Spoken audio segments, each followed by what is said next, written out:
ওস্তাদের কথা না শুনলে হাত তো একটু চুলকাবে। এই কথা আমি বলিনি, আমার স্বামী বলেছে আর কি।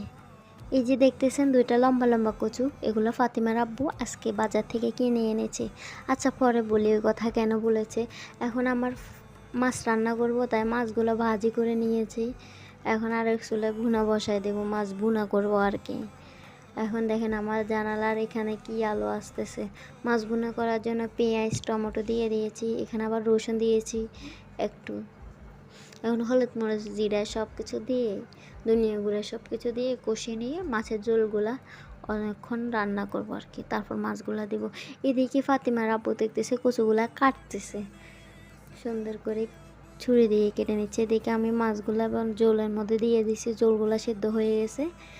এখন এগুলো আমি ধুয়ে নেব, ভাবতেছি কচুগুলোও কাটবো। এখন দেখি ফাতিমা উঠে গেছে, ওর পাশে আমি শুয়ে আছি।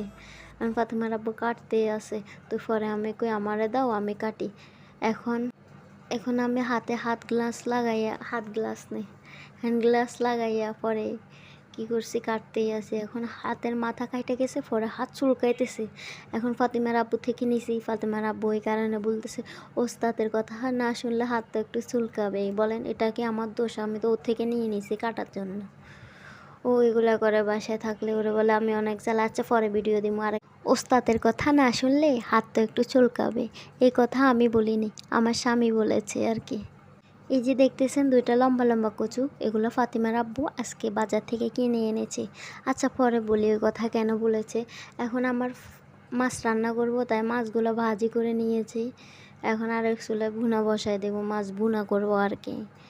এখন দেখেন আমার জানালার এখানে কি আলো আসতেছে। মাছ ভুনা করার জন্য পেঁয়াজ টমেটো দিয়ে দিয়েছি, এখানে আবার রসুন দিয়েছি একটু। এখন হলুদ মরিচ জিরা সব কিছু দিয়ে, ধনিয়া গুঁড়া সব কিছু দিয়ে কষিয়ে নিয়ে মাছের ঝোলগুলা অনেকক্ষণ রান্না করবো আর কি। তারপর মাছগুলা দিব। এদিকে ফাতিমার আব্বু দেখতেছে কচুগুলা কাটতেছে, সুন্দর করে ছুরি দিয়ে কেটে নিচ্ছে। এদিকে আমি মাছগুলা ঝোলের মধ্যে দিয়ে দিছি, ঝোলগুলা সিদ্ধ হয়ে গেছে। এখন এগুলো আমি ধুয়ে নেব, ভাবতেছি কচুগুলোও কাটবো। এখন দেখি ফাতিমা উঠে গেছে, ওর পাশে আমি শুয়ে আছি। আমি ফাতিমার আব্বু কাটতে আছে, তো পরে আমি কই আমারে দাও আমি কাটি। এখন এখন আমি হাত গ্লাস লাগাইয়া, হাত গ্লাস নেই, হ্যান্ড গ্লাস লাগাইয়া পরে কি করছি কাটতেই আছে। এখন হাতের মাথা কাইটে গেছে, পরে হাত চুলকাইতেছে। এখন ফাতিমার আব্বু থেকে নিছি, ফাতিমার আব্বু এই কারণে বলতেছে ওস্তাদের কথা না শুনলে হাত তো একটু চুলকাবেই। বলেন এটা কি আমার দোষ? আমি তো ওর থেকে নিয়ে নিছি কাটার জন্য। ও এগুলা করে বাসায় থাকলে ওরে বলে আমি অনেক জ্বালা। আচ্ছা পরে ভিডিও দিব।